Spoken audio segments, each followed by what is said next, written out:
তো hello dear aspirants, তো তোমরা সবাই দেখতে পেয়ে গেছো যে ডাব্লিউবি কনস্টেবলের প্রিলিমিনারি রেজাল্ট কিন্তু আপলোডেড হয়ে গেছে এবং তোমরা আশা করি সকলেই রেজাল্ট কিন্তু দেখে নিয়েছো।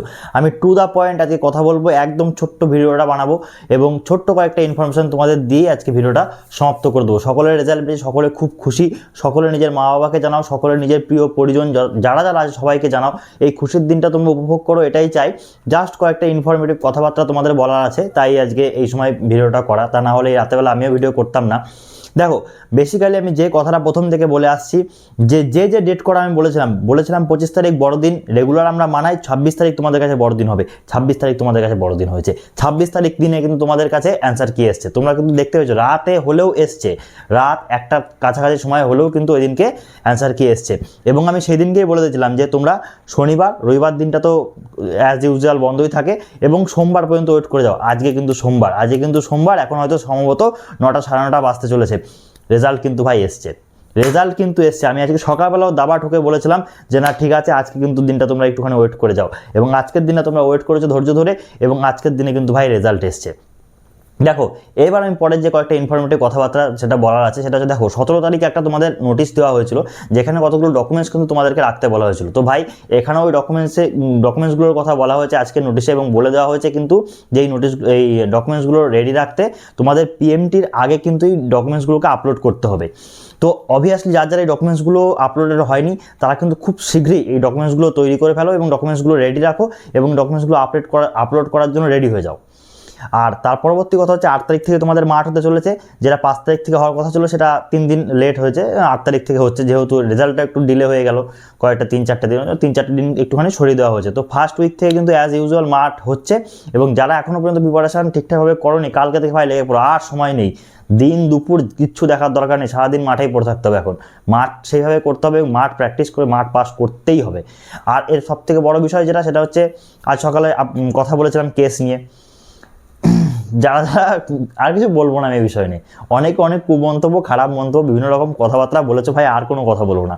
একটা কথা বলবো যে কম্পিটিটিভ ফিল্ডের এক্সামে তুমি পরীক্ষা দিচ্ছ এবং সেখানে যদি 50% নাম্বার তোমার পাওয়ার যোগ্যতা না থাকে বা 50% নাম্বার তোমার তোলার যোগ্যতা না থাকে, তাহলে ভাই ওয়েস্ট বেঙ্গল বলো, অল ওভার ইন্ডিয়া বলো, যে কোনো জায়গার কম্পিটিটিভ ফিল্ডের কোনো এক্সামের জন্য তুমি ভাই এলিজিবল না।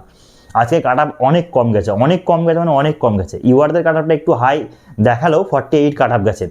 লাস্টবার কিন্তু কাট আপ গেছিলো প্রিলিমিনারিতে 42। এটা কিন্তু ভাই মেন্স একটাই পরীক্ষা হয়েছে এখানে যদি ভাই তুমি 48 তুলতে না পারো ইউআর ক্যান্ডিডেট হয়ে, এবং বাকিদের তো রেসপেক্টিভে কাট আপ অনেক কম গেছে, ইউআরে ভ্যাকেন্সি তুলনামূলকভাবে কম ছিল বলে কাট আপটা একটু বেশি গেছে, কিন্তু বাকিদের তুলনামূলক অনেক কাট আপ কম গেছে। ভাই যার কাছে রিজার্ভেশন কোটা আছে, যে ক্যাটাগরিরই হয়ে থাকো না কেন, সে যদি আজকে এই কাট আপ যাওয়ার পরেও পাস করতে তুমি না পারো, ভাই কিছু বলার নেই, আর কিছু বলবো না আমি। অনেকে বলেছো যে আমার বয়স শেষ হয়ে গেছে, আমি 3 নাম্বার না দিলে আমি কোথায় যাবো, হ্যান ত্যান অনেক কিছু বলেছো। ভাই তোমার বয়স শেষ হয়ে গেছে আজকে মনে পড়ছে, যখন প্রিপারেশন সময় মনে পড়েনি যে আমার বয়স তো শেষের দিকে, আমাকে ঠিক করে এখন খেলতে হবে, ঠিক করে প্রিপারেশনটা নিতে হবে, যাতে আমি অন ফিল্ডে অন এক্সাম ডেতে আমি ঠিকভাবে পারফরমেন্স দিয়ে আসতে পারি। সে যাই হোক, অনেক কথাবার্তা, এসব কথাবার্তা বললে অনেক কিছু দীর্ঘায়িত হবে। যাই হোক, এসব বাদ দাও। কালকে থেকে মাঠ, বেশি মাঠে ডাকেনি, 60,000-এর কাছাকাছি ছেলে মেয়ে মাঠে রেখেছে, অর্থাৎ 6 গুণই ধরো, ম্যাক্সিমাম 6 গুণই ধরো, 6 গুণই যদি ধরো ভাই, মাঠে কিন্তু বেশি ছেলে মেয়ে ডাকেনি। মাঠে প্রচুর ছেলে মেয়ে, হাইটে বাদ যাবে, ওয়েটে বাদ যাবে, দৌড়াতে পারবে না। 1600 মিটার মাঠ দৌড়ানো 4টেখানিক ব্যাপার না, মেয়েদের ক্ষেত্রে 800 মিটার 4 মিনিটে কমপ্লিট করা 4টেখানিক ব্যাপার না, বহুত টাফ আছে, বহুত টাফ আছে। তো যারা ঠিকভাবে প্র্যাকটিস করেনি তারা এমনি ফেল করবে, এমনিই কেটে যাবে, ঠিক আছে। আর ধরে রাখো যারা মোটামুটি 40-42 করে পেয়ে বসেছিলে তারা সবাই সেফ জোনে, সবার নাম ফাইনাল লিস্টে আসতে চলেছে। বিশেষ করে আমি এটা মেয়েদের কথা বলছি। আর তোমার ছেলেদের যারা আছে তারা যারা মোটামুটি জেনারেল ক্যান্ডিডেট মোটামুটি 55-60-এর কাছে ছিল বা 57-58 নাম্বার ছিল, তারা নিশ্চিন্তে ভাই মাঠের পরে প্র্যাকটিস করো, মাঠ পাস করো, ফাইনাল মেরিট লিস্টে তোমাদের নাম আসছে, আমি কনফার্ম লিখে দিতে পারি। কারণ এখান থেকে যে কাট আপটা গেছে সেই কাট আপে থেকে দাও 15 নাম্বার তোমার ইন্টারভিউ আছে, 15 থেকে বেশি কাট আপ তো যাওয়া ইম্পসিবল, এটা তো একটা কথা। তো সেখানে অ্যাজ ইউজুয়াল 10-12 বাড়ে, তো ওইটা ধরে নিয়ে তোমরা এগিয়ে চলো। তোমাদের বেশিরভাগ জনের যারা আজকে পাস করেছো তার সবারই কিন্তু বেশিরভাগ জনের যারা মাঠ পাস করতে পারবে তাদের কিন্তু চান্স আছে এই বছর। ঠিক আছে, চলো আর বেশি দীর্ঘায়িত করবো না, বেশি কথাবার্তা বলবো না। আর যারা পাস করতে পারলে না, খুবই দুর্ভাগ্যজনক ব্যাপার। ঠিক আছে, জীবনে ফেলিয়ার মেনে নিয়ে চলতে হবে, ফেলিয়ারকে মেনে নাও, কালকে থেকে পুনরায় শুরু করো। কেপি আছে সামনে, যাদের কেপি ছিল তাদের জন্য, যাদের কেপি পরীক্ষা ভালো হয়েছে তারা ওটার জন্য ফোকাস করো। মেন্স আছে সামনে, এরপরও পরবর্তীতে ভ্যাকেন্সি আছে 2026 অনেক বড় বড় ভ্যাকেন্সি আসছে, অনেক কিছু ভ্যাকেন্সি সামনে কিন্তু রিলিজ হবে ভোটের আগে। তো সেগুলোর দিকে তোমরা নজর রাখো এবং এবার একবারে পাখির চোখ, ভাই লাগবে মানে লাগবে, ব্যাস আর কিছু চাই না।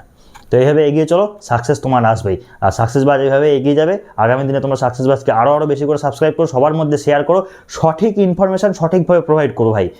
দিনের মধ্যে 4টে 5টা 10টা 12টা ভিডিও বানাই না, খুব বেশি হলে 1 থেকে 2টো আমাদের চ্যানেলে ভিডিও আসে আপডেট সংক্রান্ত। যেটা বলি জেনুইন বলি, যেটা বলি আনকাট কথাবার্তা বলি, যেটা বলি বাস্তব কথাবার্তা বলি। আমার কথা শুনতে খারাপ লাগে, আমার কথা শুনতে অনেকের ভালো লাগে না, কিন্তু ভাই যেটা বলবো বাস্তব কথা বলবো, যেটা বলবো খাঁটি কথা বলবো। শুনতে খারাপ লাগলে, গায়ে লাগলো, কথাটা কিন্তু খাঁটি। দিনের শেষে এই কথাগুলো ইউটিউবে বলার লোক নেই, দিনের শেষে এই কথাগুলো কেউ বলবে না। তোমার খালি তেল মারা কথাবার্তা বলবে, তোমাকে খালি বলবে যে কী করে তোমাকে উস্কানি দেওয়া যায়, কী করে নিজেদের ভিউজ কামানো যায়। আমার ভাই ভিউজের জন্য না, আমি তোমাদের যেটুকু পারবো ভালো করার চেষ্টা করবো, পারবো না করবো না। আমার কাছে আপডেট ছিল না, আমি আমার চ্যানেলে দেখতে পারো 10-12টা করে ভিডিও নেই টোটাল। এই সমস্ত আপডেট সংক্রান্ত খুব বেশি হলে 5-6টা ভিডিও আছে। কেপি ডাব্লিউবি সমস্ত এক্সামকে কভার করার পরেও 5-6টার বেশি ভিডিও কিন্তু নাই, এবং যে কটা ভিডিও আছে ইনফরমেশন ছাড়া একটা ভাটবাজি করা ভিডিও আমি করিনি, করবও না, এটুকু আমি বলতে পারি। ঠিক আছে, চলো সবাইকে অনেক অনেক শুভেচ্ছা জানাই। তো আজকের ভিডিও এখানে, সবাইকে গুড নাইট, জয় হিন্দ।